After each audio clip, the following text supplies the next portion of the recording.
Hello everyone, ఎలా ఉన్నారు? Welcome back. Project Hail Mary ఇదొక science fiction drama movie guys.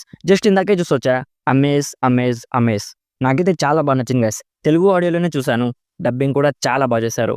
Extraordinary BGM కానీ, visuals కానీ, సినిమాటోగ్రఫీ కానీ, విఎఫ్ఎక్స్ కానీ అన్ని డిపార్ట్మెంట్స్ కూడా చాలా బాగున్నాయి గైస్. ఈ హాలీవుడ్ వాళ్ళు ఆడియన్స్ని తెలివైన వాళ్ళలాగా చూస్తారు. మన వాళ్ళలాగా ఏది పడితే అది తీద్దాం, ఫ్యాన్స్ ఉన్నారు కదా కలెక్షన్స్ వచ్చేస్తాయి అనుకోరు. సరే, డీటెయిల్గా మాట్లాడుకుందాం. ముందుగా ఈ మూవీ రన్ టైం 2.5 hours ఉంటుంది.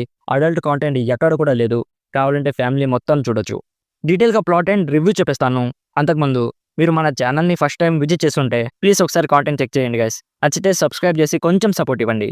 సింపుల్గా ప్లాట్ ఏంటంటే, మన హీరో ఒక సైన్స్ టీచర్. సో మన హ్యూమానిటీకి ఒక ప్రాబ్లం ఉంటుంది. అదేంటంటే, ఒక సబ్స్టాన్స్ వల్ల సన్ కరిగిపోతూ ఉంటాడు.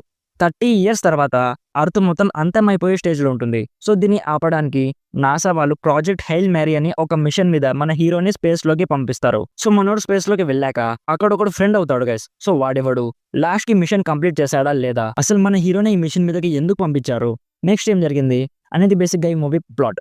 ఫస్ట్ ఈ movie screen play non linear వేలో ఉంటుంది గైస్. లైక్ మన హీరో స్పేస్ లోకి వెళ్ళిన తర్వాత ప్లస్ వెళ్ళక ముందు ఇలా బ్యాక్ అండ్ ఫోర్త్ వెళ్తూ ఉంటుంది. స్టార్టింగ్ లో కొంచెం కన్ఫ్యూజింగ్ గా ఉండొచ్చు, బట్ లాస్ట్ కి మొత్తం క్లియర్ అయిపోతుంది. మూవీ క్లైమాక్స్ అయితే రొటీన్ గా ఏం చేస్తూ సడన్లీ నేను ఊహించనేది జరిగేసరికి థియేటర్ నుంచి చాలా హ్యాపీగా బయటకు వచ్చా గైస్. రొటీన్ క్లైమాక్స్ ఉండుంటే డెఫినెట్లీ ఇప్పుడున్నంత ఇంపాక్ట్ అయితే ఉండేది కాదనిపించింది. జస్ట్ ఒక క్లైమాక్స్ మొత్తం మూవీ ఎక్స్పీరియన్స్ నే చేంజ్ చేసేసింది. ఫస్ట్ హాఫ్ కొంచెం స్లోగా ఉంటుంది గైస్. ఫస్ట్ హాఫ్ లో కొంచెం స్టోరీని స్లోగా బిల్డ్ చేస్తూ ఉంటారు.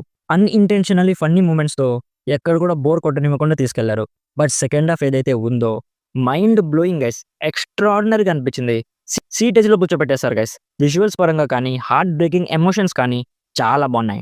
సెకండ్ హాఫ్లో కొన్ని ఫ్రేమ్స్ ఉంటాయి గైస్, చూస్తున్నప్పుడు ఎంత బ్యూటిఫుల్గా ఉంటాయంటే మనమే స్పేస్లో ట్రావెల్ చేస్తున్నట్టు అనిపిస్తుంది. ఈ మూవీని ఐమాక్స్లో చూస్తుంటే ఎక్స్పీరియన్స్ ఇంకా చాలా బాగుంటుంది. నేను చూసిన థియేటర్లో స్క్రీన్ సైజ్ చాలా చిన్నగా ఉంటుంది, ప్రింట్ చాలా పెద్దగా ఉంటుంది. సో కింద 10 centimeters స్క్రీన్ కాకుండా కింద పడింది గైస్ ప్రింట్ అంతా. ఇఫ్ ఐమాక్స్లో చూస్తుంటే ఎక్స్పీరియన్స్ ఇంకా బూస్ట్ అయ్యేది అనిపించింది. ఇంకో మెయిన్ పాజిటివ్ ఏంటంటే తెలుగు డబ్బింగ్ గైస్.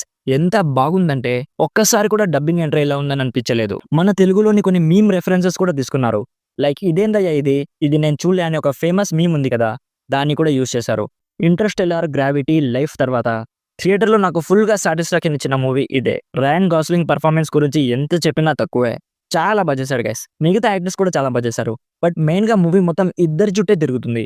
ఆ రెండో వాడు ఎవడో నేను చెప్పలేదు, ట్రైలర్లోనే చెప్పేశారు. బట్ ట్రైలర్ చూడకుండా మూవీ చూస్తే ఆ కిక్ నెక్స్ట్ లెవెల్ ఉంటుంది. ప్రొడక్షన్ వాల్యూస్ కానీ, మ్యూజిక్ కానీ అన్ని కూడా చాలా బాగున్నాయి గైస్.